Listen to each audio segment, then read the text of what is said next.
Hello' everyone, কি খবৰ আপোনালোক সকলোৰে? আজি বহুত দিনৰ মূৰত এটা ভিডিঅ' লৈ আহিছোঁ আপোনালোকৰ মাজলৈ।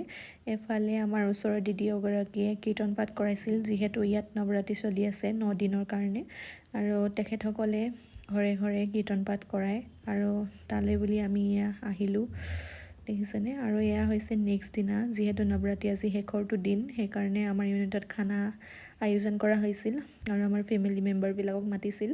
যিহেতু ইয়াত আমি বেছিভাগ ফেমিলি মেম্বাৰ নহয়, আমি 8টা ফেমিলি আছোঁ যিহেতু, আৰু আমি 8টাই আহিলোঁ আৰু সেইপিনে খাই বৈ, দেখিছেনে? খোজকাঢ়ি আহি আছোঁ দেই।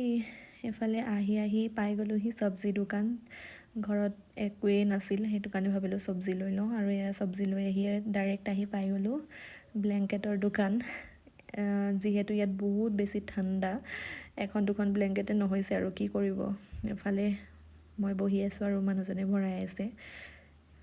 এয়া বজাৰ চজাৰ কৰি ঘৰ পাই গ'লোহি।